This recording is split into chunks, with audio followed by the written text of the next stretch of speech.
চট্টগ্রামে মায়ের কোল থেকে নালায় পড়ে ৬ মাসের শিশু নিখোঁজ। উদ্ধার কাজ চালাচ্ছে ফায়ার সার্ভিসের সদস্যরা। নির্বাচনের জন্য ডিসেম্বরকেই আদর্শভাবে বিএনপি, সরকার প্রস্তুত নয় যমুনার বৈঠকে উপলব্ধি। রোড ম্যাপ না পেলেও এখনই কঠোর কর্মসূচি নয়। ইলেকশনটা জুন মাসের মধ্যে করবে, কিন্তু রুট ম্যাপ তো থাকতে হবে একটা। যত দেরি হবে তত পানি ঘোলা হবে। যারা পতিত শক্তি যারা আছে তারা নানান ভাবে খেলা শুরু করবে আর কি।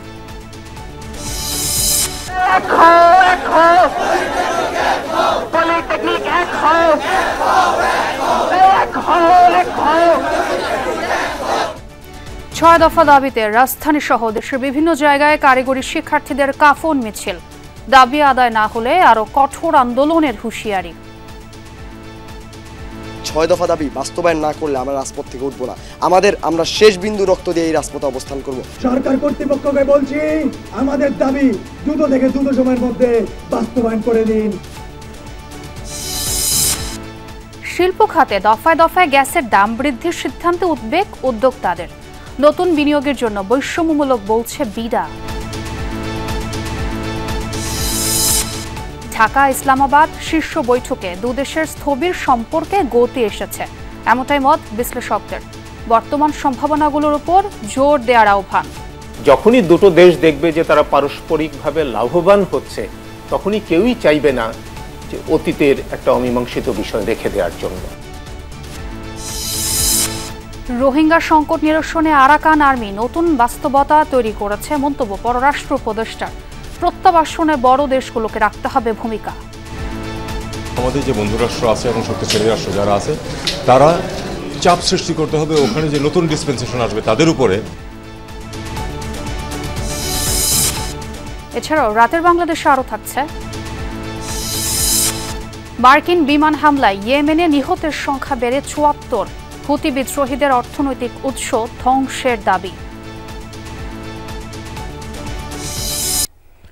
চট্টগ্রামের চকবাজার এলাকায় নালায় পড়ে ৬ থেকে ৭ মাস বয়সী এক শিশু নিখোঁজ হয়েছে। প্রত্যক্ষদর্শী ও স্বজনরা জানায়, সন্ধ্যায় ব্যাটারি চালিত রিকশা যাচ্ছিলেন এক গৃহবধূ। চকবাজার এলাকা দিয়ে যাওয়ার সময় উঁচু নিচু রাস্তায় ঝাঁকিতে এক পর্যায়ে তার কোলে থাকা শিশু নালায় পড়ে যায়। উদ্ধারে অভিযান চালাচ্ছে ফায়ার সার্ভিস। সিটি কর্পোরেশনের সেবকরা উদ্ধারে কাজ করছে। ডুবুরি দল নালায় উদ্ধার কাজে নেমেছে। সিটি মেয়র সহ নগর কর্তৃপক্ষের ঊর্ধ্বতন কর্মকর্তারা ঘটনাস্থলে উপস্থিত হয়েছেন।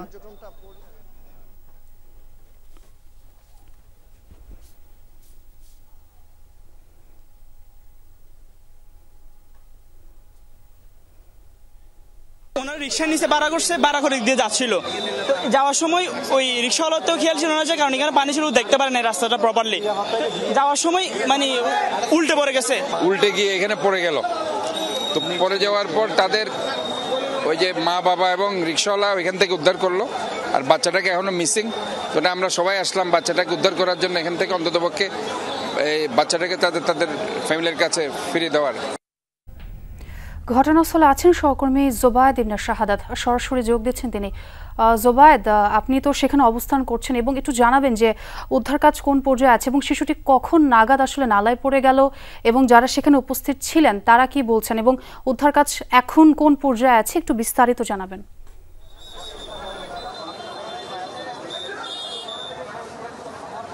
শুরুতেই বলে রাখি, উদ্ধার কার্যক্রমটা শুরু হয়েছে ঠিক কিছুক্ষণ আগেই। ফায়ার সার্ভিসের 2 জন ডুবুরি এখানে নেমেছেন এবং তারা নেমে বাচ্চাটিকে উদ্ধারের প্রচেষ্টা করছেন। ঠিক রাত 8টা নাগাদ এই কাপাসগোলা এলাকার যে হিজড়া খাল, সেই হিজড়া খালে একটি ব্যাটারি চালিত রিক্সা পড়ে যায়। যে রিক্সাটিতে ছিলেন 2 জন মহিলা যাত্রী এবং তার মধ্যে একজন যাত্রী ছিলেন শিশুটির মা। 6 মাস বয়সী এই শিশুটি খালে পড়ে যাওয়ার পরপরই সেই স্থানীয় যারা মানুষজন ছিলেন তারা এখানে দৌড়ে আসেন। 2 জন যে যাত্রী ছিলেন তাদেরকে তারা উপরে তুললেও শিশুটিকে পাওয়া যায়নি। শিশুটিকে উদ্ধারের জন্য কাজ করা হচ্ছে।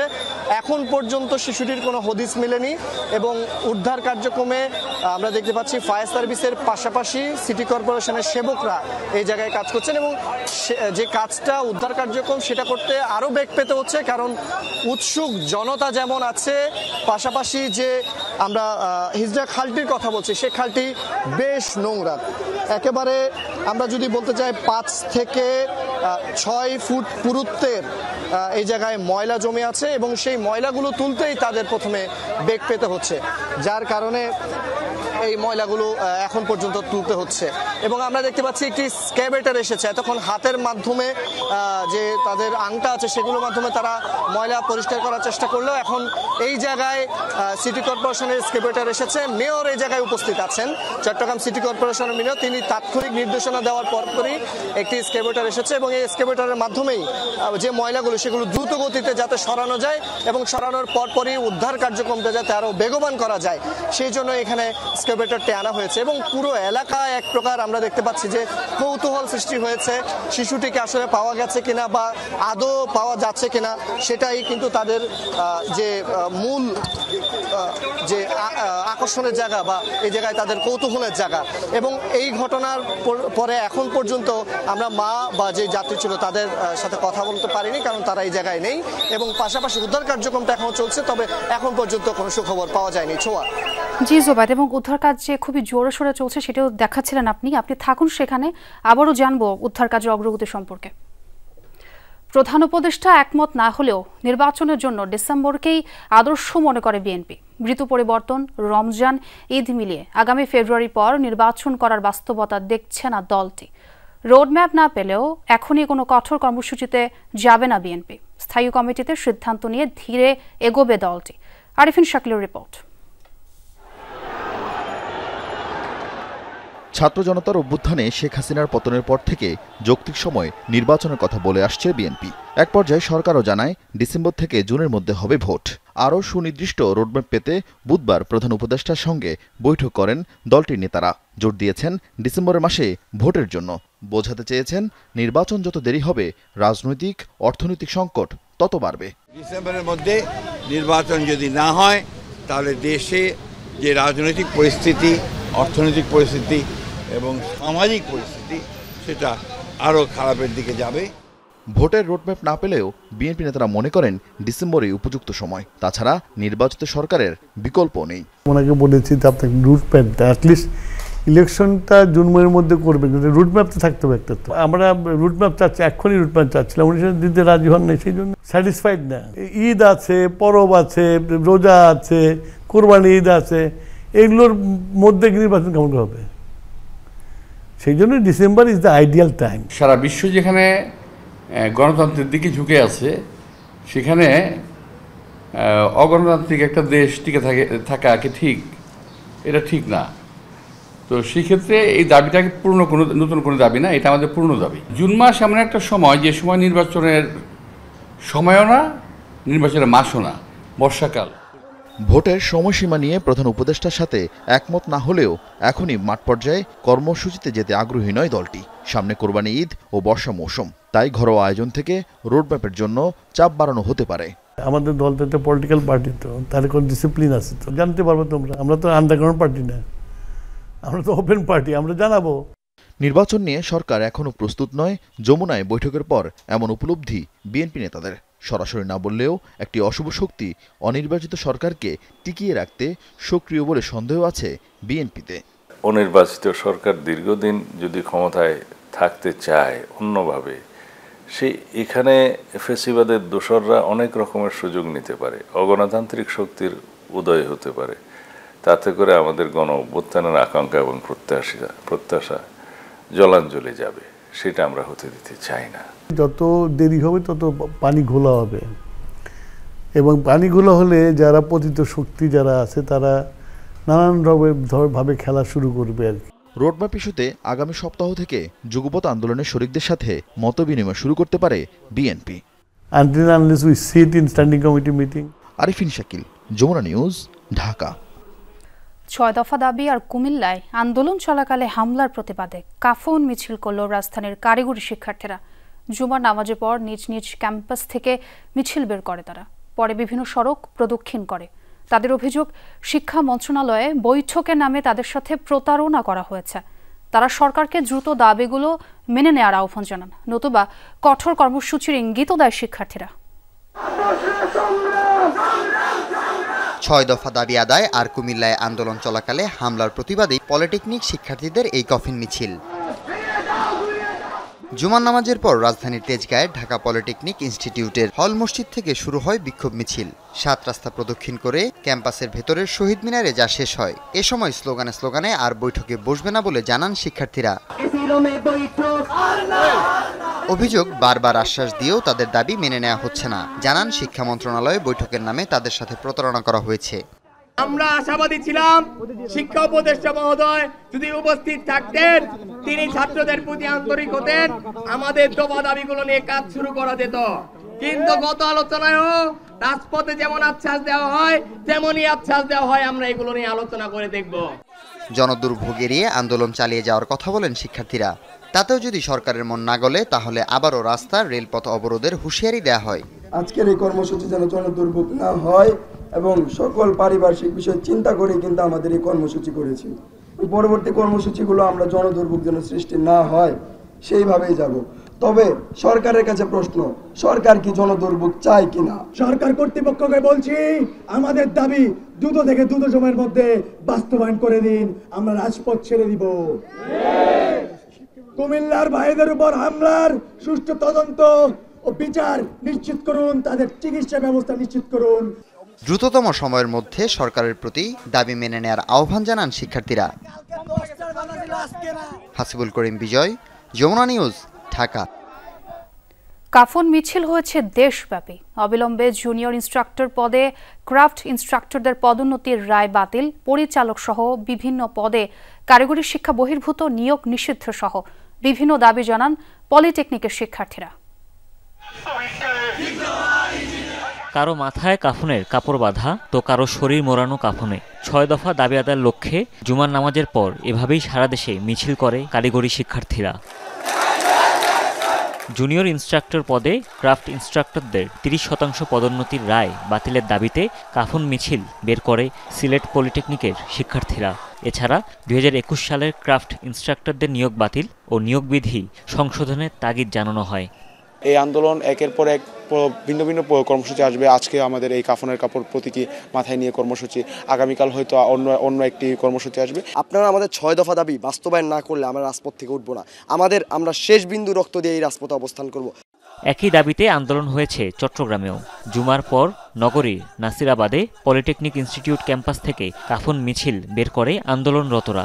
বলেন, বৃহস্পতিবার ঢাকায় ঊর্ধ্বতন কর্মকর্তাদের সাথে আলোচনায় ফলপ্রসূ সমাধান না হওয়ায় আবারও রাজপথে তারা। দায়িত্ববানরা কেউ আমাদেরকে কোনো প্রকার কোনো গুরুত্ব দিচ্ছে না, বারবার আমাদেরকে ডাকতেছে, কিন্তু কাজগুলো কোনো রকম কার্যকর হচ্ছে না। তারা এখনো পর্যন্ত আমাদেরকে কোনো সুষ্ঠু আশ্বাসও দিতে পারেনি। দাবি তো মেনে নেওয়ার অনেক দূরের কথা। পরিচালক সহ বিভিন্ন পদে কারিগরি শিক্ষা বহির্ভূত নিয়োগ নিষিদ্ধ সহ বিভিন্ন দাবি তুলে ধরা হয় রংপুরের পলিটেকনিকের শিক্ষার্থীদের কাফন মিছিলে।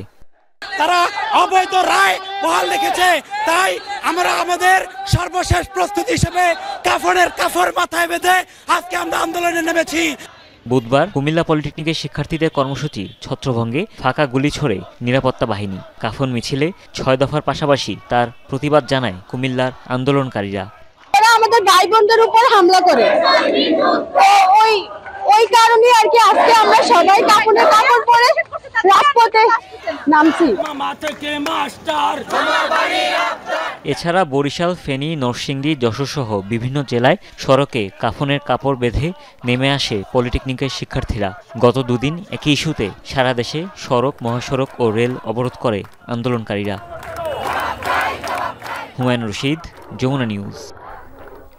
শিল্পে গ্যাসের মূল্যবৃদ্ধিতে বাড়ছে উদ্বেগ। উৎপাদন ব্যয় বেড়ে যাওয়ায় প্রতিযোগিতার সক্ষমতা কমেছে। এক লাফে 33% মূল্যবৃদ্ধিতে থমকে যাচ্ছে চলমান শিল্পের কার্যক্রম। একই সঙ্গে নতুন বিনিয়োগেও তৈরি হচ্ছে অনিশ্চয়তা। শুধু পোশাক খাতে নয়, গ্যাসের দাম বৃদ্ধির অভিঘাত অন্যান্য শিল্পেও পড়েছে। উদ্যোক্তারা জানান, অর্থনৈতিক অনিশ্চয়তার মধ্যে নেওয়া হয়েছে বিনিয়োগের জন্য আত্মঘাতী সিদ্ধান্ত। এদিকে নতুন বিনিয়োগকারীদের জন্য গ্যাসের মূল্য বৃদ্ধিকে বৈষম্যমূলক বলেছে বিডা। শিল্প উৎপাদন ধরে রাখতে দরকার নিরবচ্ছিন্ন জ্বালানির নিশ্চয়তা, কিন্তু বিদ্যুৎ ও গ্যাস স্বল্পতায় প্রতিনিয়তই থমকে যাচ্ছে শিল্পের চাকা। উৎপাদন চালিয়ে নিতে শিল্পে বেড়েছে গ্যাস নির্ভরতা। তবে দফায় দফায় দাম বৃদ্ধির সিদ্ধান্ত উদ্যোক্তাদের মধ্যে তৈরি করেছে উদ্বেগ, উৎকণ্ঠা। গেল 13 এপ্রিল শিল্প খাতে গ্যাসের দাম 33% বাড়িয়ে বিজ্ঞপ্তি দিয়েছে বিইআরসি। হঠাৎ করেই নিয়ন্ত্রক এই সংস্থার মূল্যবৃদ্ধির সিদ্ধান্ত উদ্যোক্তাদের জন্য আকাশ ভেঙে পড়ার মতোই অবস্থা। 30 এবং 31.5টাও কিন্তু আমাদের ক্যাপাসিটির বাইরে, আমাদের পক্ষে এই ভারও বহন করতে আমরা পারছি না। তার প্রমাণ হচ্ছে প্রায় দেখা যায় তিতাস গিয়ে লাইন কাটতেছে বিল না পাওয়ার কারণে। যে 40 বা 42 টাকা দিয়া এই হাই রেট দিয়া কেউ নিয়ে ব্যবসায় টিকে থাকতে পারবে না। এই ব্যবসা আনহেলদি একটা কম্পিটিশন তৈরি হবে। অবকাঠামোর অপর্যাপ্ততা, আইন শৃঙ্খলার অবনতি, অনিশ্চয়তা সহ একাধিক চাপে রয়েছে শিল্প খাত। তার উপর গ্যাসের দাম বৃদ্ধি উৎপাদন ব্যয়কে উস্কে দেবে, বাড়বে প্রতিযোগিতা, সক্ষমতা হারানোর শঙ্কা।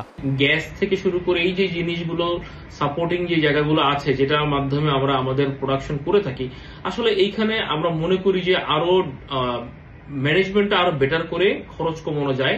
যুক্তরাষ্ট্রের পাল্টা ট্যারিফ কার্যক্রম দেশের বস্ত্র এবং পোশাক খাতকে করেছে দুশ্চিন্তাগ্রস্ত। সেই ধাক্কা সামাল দেবার দোলাচলের মধ্যেই গ্যাসের দাম বৃদ্ধির সিদ্ধান্ত এক কথায় শিল্প বিরোধী। অলরেডি ইন্ডাস্ট্রি কিছু সিক হয়ে যাবে, নতুন ইন্ডাস্ট্রি এন্ট্রেন্স আসা বন্ধ হয়ে যাবে, তো তাহলে তো আর ইকোনমি আপনার ড্রাইভ হবে না। সিরামিক, ওষুধ, ক্ষুদ্র এবং মাঝারি শিল্প উৎপাদনও পড়বে গ্যাসের মূল্যবৃদ্ধির খড়ক। ওদিকে এই মূল্যবৃদ্ধিতে উদ্বেগ জানিয়েছে বিনিয়োগ উন্নয়ন কর্তৃপক্ষ। বিইআরসিকে দেয়া চিঠিতে বলা হয়, এমন সিদ্ধান্ত উৎপাদনকে বাধাগ্রস্ত করবে। এটা কিন্তু কোনোভাবেই আমাদের পারচেজিং পাওয়ার, আমাদের প্রান্তিক জনগোষ্ঠীর জন্য এটা একটা সুফল দেখা দিবে না, এবং আমরা এ ব্যাপারে সত্য কথা বলতে গেলে আমরা সবাই এখন আতঙ্কিত। আপনার শিল্প কলকারখানার যদি কাঁচামালের মূল্য যদি বৃদ্ধি নাও পায়, শুধু এই জ্বালানি এবং এগুলোর মূল্য বৃদ্ধি পাওয়ার কারণে আপনার কস্ট সিস্টেমের মধ্যে ভ্যালু অ্যাডিশন হয়ে কস্ট বেড়ে যাবে। তো অপারেশনাল কস্ট বেড়ে যাওয়া মানে প্রতিযোগিতা হারিয়ে ফেলা।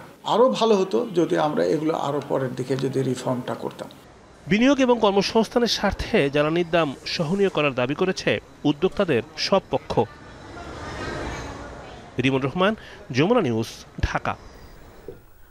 বাংলাদেশে ৭১-এর গণহত্যার জন্য সাধারণ ক্ষমা, সম্পদ ফেরত সহ পাকিস্তানের সাথে ঐতিহাসিক অমীমাংসিত বিষয়গুলোর সাথে সমান তালে বর্তমান বাস্তবতায় বাণিজ্য, প্রতিরক্ষা, বিনিয়োগ, ভূ রাজনীতিকে গুরুত্ব দেওয়া দরকার। ১.৫ দশক পর দুদেশের শীর্ষ কূটনীতিকদের বৈঠকে বাংলাদেশ কি পেল তার সোজা সাপটা উত্তর না থাকলেও দুদেশের স্থবির সম্পর্কে যে গতি এসেছে সেটি পরিষ্কার। ইসলামাবাদে নিযুক্ত বাংলাদেশের সাবেক রাষ্ট্রদূত মাহফুজুর রহমান এমনটাই জানিয়েছেন।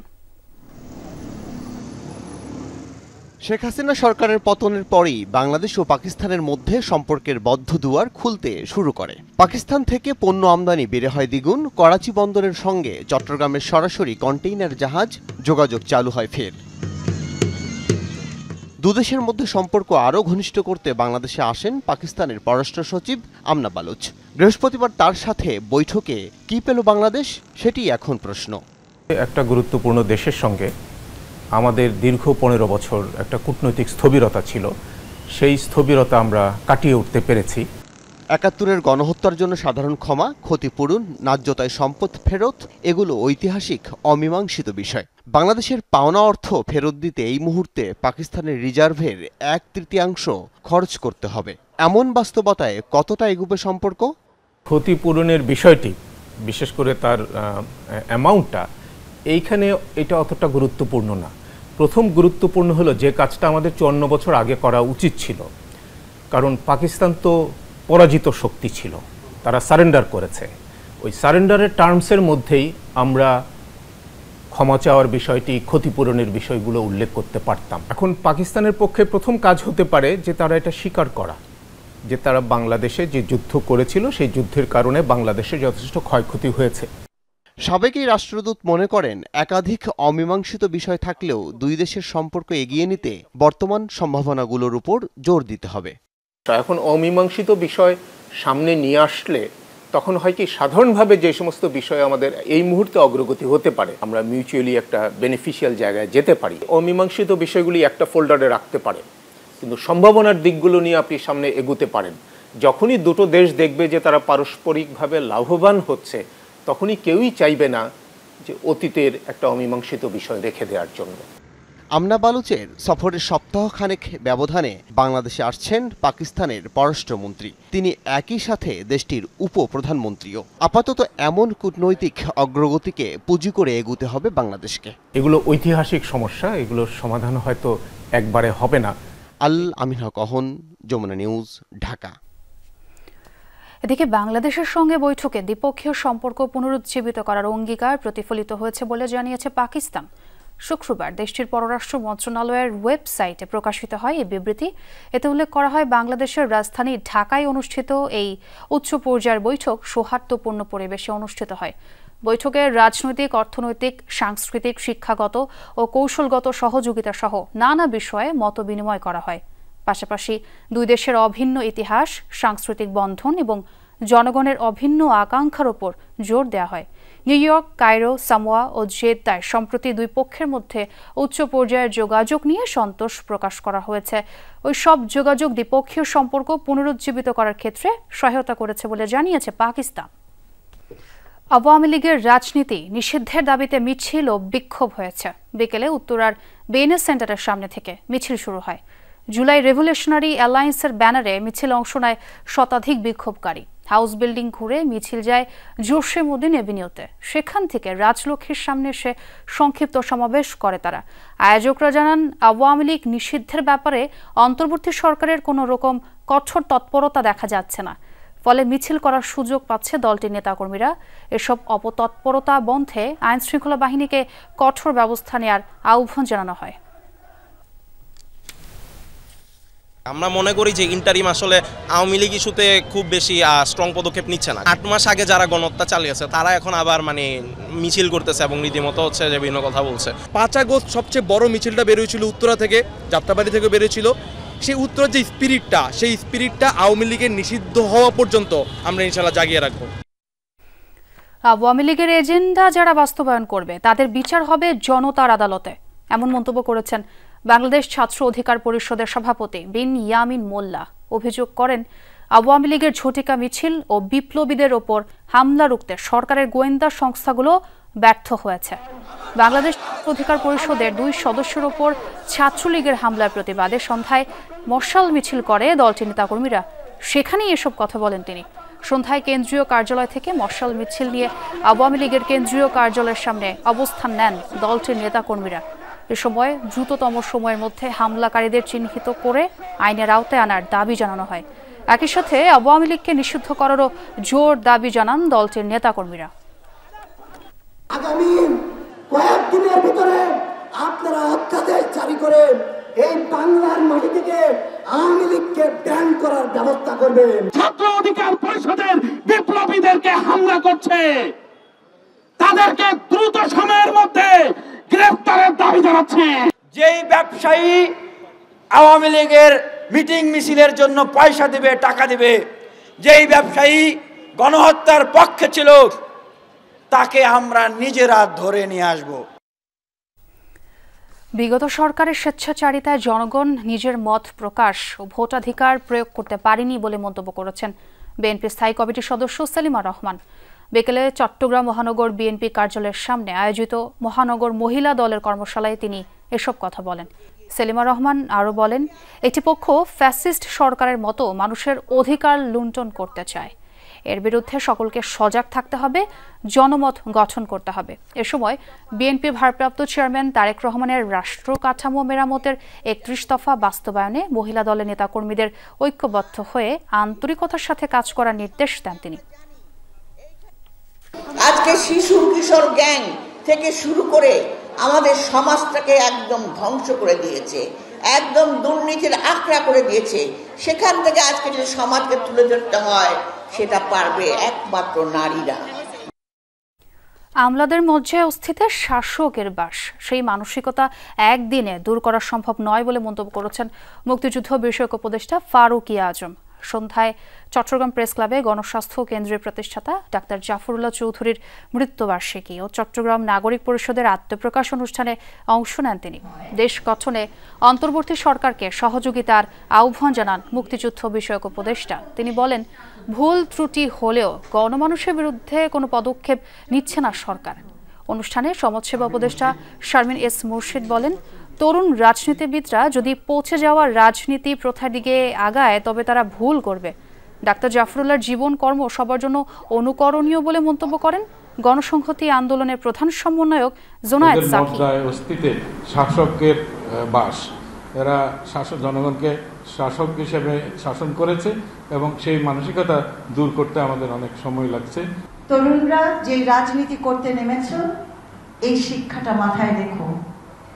তোমরা যদি পিছনে পচে যাওয়া প্রথাগুলো গ্রহণ করে তোমরা তোমাদের রাজনৈতিক দল তৈরি করতে চাও, আগামী দিনে তোমরা প্রতিষ্ঠিত হতে চাও, আমার মনে হয় তোমরা ভুল করবে। তার এই জনস্বাস্থ্যের আমি বলবো যে সীমিত ক্ষমতা নিয়ে তারা যা করেছেন, এই সরকার, এই দেশ, তার সমস্ত প্রতিষ্ঠান তাকে সাহায্য করা তো তোকে দূরের কথা, উল্টো তাকে কিভাবে ঠেকিয়ে রাখা যায় তার চেষ্টা করেছেন। বাংলাদেশে গণমানুষের ফ্যাসিবাদ বিরোধী সংগ্রামের কেন্দ্রবিন্দু ছিলেন ডাক্তার জাফরুল্লাহ চৌধুরী। রোহিঙ্গা সংকট নিরসনে আরাকান আর্মি এখন আরেকটা বড় চিন্তা। তারা কোনো সরকার নয়, তাই তাদের সাথে সরাসরি আলোচনাও করতে পারছে না বাংলাদেশ, আবার তাদেরকে এড়ানোও যাচ্ছে না, এমন মন্তব্য করেছেন পররাষ্ট্র উপদেষ্টা তৌহিদ হোসেন। তাই অন্যান্য বড় দেশগুলোকে রোহিঙ্গা প্রত্যাবাসনে চাপ দেওয়ার তাগিদ দিতে হবে। মার্কিন প্রতিনিধিদের এসব বিষয়ে জানিয়েছে বাংলাদেশ। ফরেন সার্ভিস দিবস উপলক্ষে মন্ত্রণালয়ের সার্ভিস একাডেমিতে বর্তমান ও সাবেক কূটনীতিকদের নিয়ে আয়োজন করা হয় এক মিলন মেলার। অনুষ্ঠানে বক্তব্যের সময় পররাষ্ট্র উপদেষ্টা ব্যাখ্যা করেন প্রবাসী কর্মীদের বিদেশ গিয়ে কেন সমস্যায় পড়তে হয়। মন্তব্য করেন সেসব সমস্যার চাপ এসে পড়ে দূতাবাসগুলোতে। আমরা যে শ্রমিকদেরকে বিদেশে পাঠাই, কর্মীদেরকে বিদেশে পাঠাই, তাদের 80% সমস্যা আমরা ঢাকা থেকে তৈরি করে পাঠাই, আর 20% সমস্যার সৃষ্টি হয় মিশনে যাওয়ার পরে। কিন্তু সেই 100% সমস্যার সমাধানের দায়িত্ব কিন্তু আমার মিশন ব্যুরোর উপর এসে পড়ে। এবং অত্যন্ত স্বল্প লোকবল দিয়ে আমার যদি 50 জন লোক থাকে সৌদি আরবে, আমি কি করে 10 লক্ষ সমস্যার সমাধান করব? কাজে সমস্যাটা যাতে কম হয় সেটা ঢাকা থেকেই শুরু করতে হবে, এটা আমি ইমপ্রেস করার চেষ্টা করছি। সফররত মার্কিন প্রতিনিধি দলের সাথে আলোচনায় দুটি বিষয় প্রাধান্য পেয়েছে বলে জানান উপদেষ্টা। একটি মার্কিন নতুন শুল্ক নীতি এবং অপরটি রোহিঙ্গা প্রত্যাবাসন। তবে রোহিঙ্গাদের ফেরাতে আরাকান আর্মি নতুন বাস্তবতা তৈরি করেছে বলে মন্তব্য করেন তিনি। রোহিঙ্গা সমস্যার সমাধান না হলে যদি ওখানে যুদ্ধ শেষও হয়ে যায় তারপর শান্তি আসবে না, এটা আমি খুব শক্তভাবে বলেছি এবং বলেছি যে এখন আমরা একটা নতুন বাস্তবতায় আছি। সত্যিকার অর্থে আমরা একজন নতুন প্রতিবেশী মুখোমুখি, যারা আবার নন স্টেট অ্যাক্টর, কাজে তাদের সাথে আমরা না পারছি ওপেনলি স্বাভাবিকভাবে আচরণ করতে, না পারছি তাদেরকে ইগনোর করতে। আমাদের যে বন্ধু রাষ্ট্র আছে এবং শক্তিশালী রাষ্ট্র যারা আছে, তারা চাপ সৃষ্টি করতে হবে ওখানে যে নতুন ডিসপেন্সেশন আসবে তাদের উপরে। ফরেন সার্ভিস দিবসের কর্মসূচিতে নবীন ও বর্তমান কূটনীতিকদের বাংলাদেশের ভাবমূর্তি বিদেশে আরও উজ্জ্বল করতে সর্বোচ্চ চেষ্টার তাগিদ দেন মন্ত্রণালয়ের কর্মকর্তারা। মনিরুল ইসলাম, যমুনা নিউজ, ঢাকা। সরকার জনগণকে বিভিন্ন উৎসব উদযাপনে উৎসাহিত করছে বলে মন্তব্য করেছেন পরিবেশ, বন ও জলবায়ু পরিবর্তন এবং পানি সম্পদ উপদেষ্টা সৈয়দা রিজওয়ানা হাসান।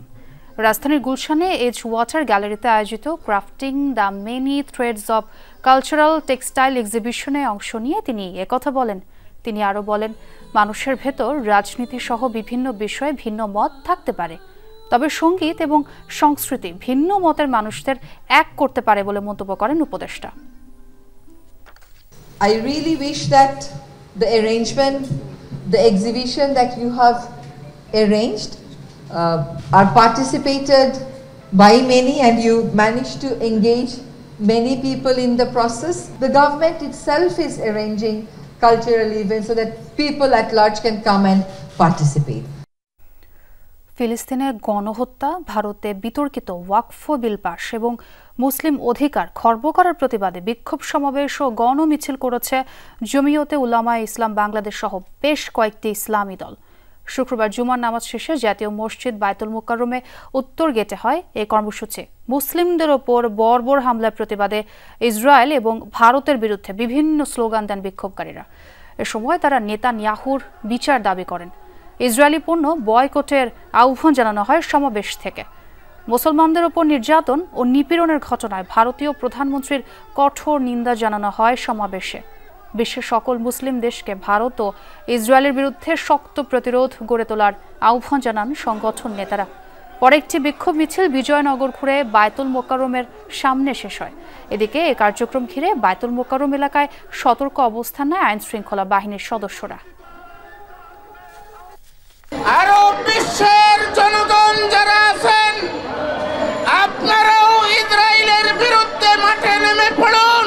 ফিলিস্তিনকে স্বাধীন করব, আমরা সকলেই জিহাদের জন্য প্রস্তুত আছি ইনশাআল্লাহ। বাংলাদেশ, পাকিস্তান, আফগানিস্তানের মুসলমানরা মোদির বিরুদ্ধে ঐক্যবদ্ধ হয়ে জিহাদের কর্মসূচি দিবে। 14, 18, 24-এর মতো নির্বাচন বাংলার মানুষ হতে দেবে না। অন্তর্বর্তী সরকার নির্ধারিত সময়ই নির্বাচন করার আহ্বান জানিয়েছেন জামাতের সেক্রেটারি জেনারেল অধ্যাপক মিয়া গোলাম পরওয়ার। সকালে কুমিল্লার লাকসাম উপজেলা ও পৌরসভার কর্মী সম্মেলনে যোগ দেন তিনি। বলেন, জামাত নির্বাচনের প্রস্তুতি নিচ্ছে, তাই নির্ধারিত সময়ের মধ্যেই সংস্কার কার্যক্রম শেষ করে মানবতা বিরোধী অপরাধে জড়িতদের বিচার করার আহ্বান জানান তিনি। জামাত নেতা আরও বলেন, নির্বাচনের ইলেকট্রাল প্রসেস, নির্বাচনী প্রক্রিয়া অবাধ, নিরপেক্ষ, নিরাপদ করার জন্য পুলিশ, জনপ্রশাসন ও সংবিধানের সংস্কার প্রয়োজন। ন্যূনতম সংস্কার শেষ করে খুনি হাসিনা ও তার সহযোগীদের, যারা দেশকে রক্তের বন্যায় ভাসিয়ে দিয়েছে, তাদের বিচার দৃশ্যমান করতে আহ্বান জানান অধ্যাপক মিয়া গোলাম পরওয়ার।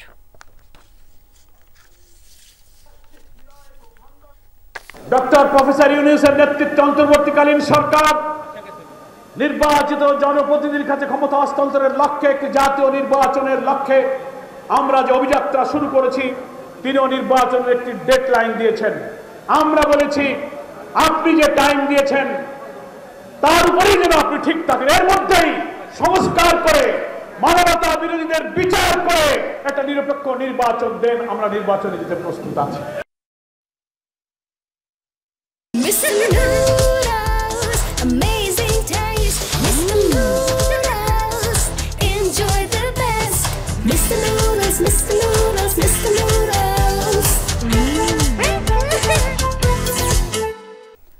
গাজীপুরের টঙ্গীতে একটি ফ্ল্যাট থেকে 2 শিশুর রক্তাক্ত মরদেহ উদ্ধার করা হয়েছে। সম্পর্কে তারা ভাই বোন।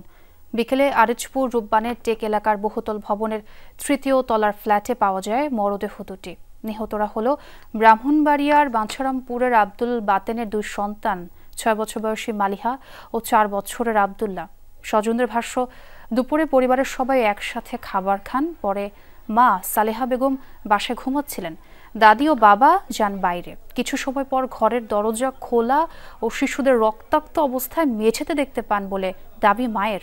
কুপিয়ে হত্যা করা হয়েছে শিশু দুটিকে। এ ঘটনায় বাবা ও মাকে হেফাজতে নিয়েছে পুলিশ। দুপুরে খাওয়া দাওয়ার পরে শুয়েছিল ছোট মেয়েটা, ছোট ছেলেটা ঘুমিয়ে গেছিল এবং বড় মেয়েটাও নাকি ঘুমিয়ে গেছিল এবং তাদের মা পাশের ঘরে ঘুমিয়েছিল। তো ওই মুহূর্তে ফ্ল্যাটের দরজা খোলা ছিল, সেই মুহূর্তে কেউ একজন কোনো এক দুষ্কৃতকারী ঘটনাটা ঘটিয়েছে। এই পর্যন্তই আমরা এখন পর্যন্ত জানতে পেরেছি। গোষ্ঠীগত বিরোধের জেরে কিশোরগঞ্জে ভৈরবে দুপক্ষের সংঘর্ষে 1 জন নিহত হয়েছেন, আহত অন্তত 15 জন। সকালে উপজেলার সোলেমানপুর ও ভবানীপুর গ্রামবাসী সংঘর্ষে জড়ায়। পুলিশ জানায়, মৌচুপি গ্রামের 2 গোষ্ঠীর দীর্ঘদিনের বিরোধ চলছিল। সেই বিরোধ ছড়িয়ে পড়ে ভবানীপুর গ্রামের বধূ গোষ্ঠীর বাদশা মিয়ার সাথে সুলেমানপুরের ময়দর গোষ্ঠীর মিজান মিয়ার মধ্যে। গতরাতে মিজান মিয়ার ওপর হামলার অভিযোগ ওঠে প্রতিপক্ষের বিরুদ্ধে। এরই জেরে সকালে দুপক্ষ দেশীয় অস্ত্র নিয়ে সংঘর্ষে জড়ায়। নিহত হন সেই মিজান মিয়া। যৌথ বাহিনী গিয়ে পরিস্থিতি নিয়ন্ত্রণে আনে। খাগড়াছড়িতে অপহৃত চট্টগ্রাম বিশ্ববিদ্যালয় 5 শিক্ষার্থী সহ 6 জনকে উদ্ধারে দ্বিতীয় দিনের মতো অভিযান চালাচ্ছে যৌথ বাহিনী। সকালে শহরের মধুপুর ও গিরিফুল এলাকায় যৌথভাবে অভিযান শুরু করে সেনাবাহিনী ও পুলিশ সদস্যরা। অপহৃতরা উদ্ধার না হওয়া পর্যন্ত অব্যাহত থাকবে এই অভিযান। 16 এপ্রিল বৈশাখীর শেষে ফেরার পথে গিরিফুল এলাকায় অস্ত্রের মুখে 5 শিক্ষার্থীকে অপহরণ করা হয়। তারা হলেন অলড্রিন ত্রিপুরা, মৈত্রীময় চাকমা, দিব্যি চাকমা, ঋষণ চাকমা ও লংইম রো। তারা সবাই 2023-24 শিক্ষাবর্ষের শিক্ষার্থী। অপহৃত অপরজন শিক্ষার্থীদের বহনকারী টমটম চালক। যুক্তরাষ্ট্রের ভয়াবহ বিমান হামলায় কাঁপল ইয়েমেনের পশ্চিমাঞ্চল। হুতি নিয়ন্ত্রিত হোদেইদা প্রদেশের রাস ইসা জ্বালানি বন্দরে অভিযান চালায় মার্কিন সামরিক বাহিনী। প্রাণ গেছে কমপক্ষে ৭৪ জনের, যাদের সবাই বেসামরিক। আহত আরও ১৭১ জন। হামলায় পুরোপুরি ধ্বংস হয়ে গেছে হুতি বিদ্রোহীদের গুরুত্বপূর্ণ এই অর্থনৈতিক উৎস। মার্কিন বোমার আঘাতে ভগ্নস্তূপ ইয়েমেনের পশ্চিমাঞ্চল। দেশটিতে সম্প্রতি চালানো যুক্তরাষ্ট্রের ভয়াবহ হামলাগুলোর মধ্যে এটি অন্যতম। শুক্রবার ভোররাতে হঠাৎই কেঁপে ওঠে হোদাইদার উত্তর পশ্চিমে অবস্থিত রাস ইসা জ্বালানি বন্দর। দফায় দফায় বিস্ফোরণের পর আগুনে পড়ে কয়েকটি স্থাপনা। মুহূর্তেই লেলিহান শিখা ছড়িয়ে পড়ে গোটা বন্দরে। এ সময় হতাহত হন অনেকে। স্থানীয় গণমাধ্যমগুলোর দাবি, যাদের বেশিরভাগই বন্দরটির কর্মী। এক্স বার্তায় অভিযানের বিষয়টি নিশ্চিত করে মার্কিন সেন্ট্রাল কমান্ড। ভূমধ্য সাগরে মোতায়েন মার্কিন রণতরী থেকে চালানো হয় এই হামলা। লোহিত সাগর উপকূলে অবস্থিত ইয়েমেনের অন্যতম গুরুত্বপূর্ণ জ্বালানি স্থাপনা রাস ইসা বন্দর। সশস্ত্র গোষ্ঠী হুতি বিদ্রোহীদের সংবেদনশীল অর্থনৈতিক স্থাপনা হিসেবেও বিবেচিত এটি। যুক্তরাষ্ট্রের দাবি, বন্দরটির থেকে জ্বালানি তেল রফতানির মাধ্যমে সাধারণ ইয়েমেনিদের মুনাফা লুটেছে হুতি বিদ্রোহীরা, যেটি দিয়ে অভিযান পরিচালনা সহ অস্ত্রের যোগান দিত গোষ্ঠীটি। এদিকে ভয়াবহ এই হামলার পর যুক্তরাষ্ট্রকে পাল্টা জবাবের হুঁশিয়ারি দিয়েছে হুতি বিদ্রোহীরা। অনিক রহমান, যমুনা।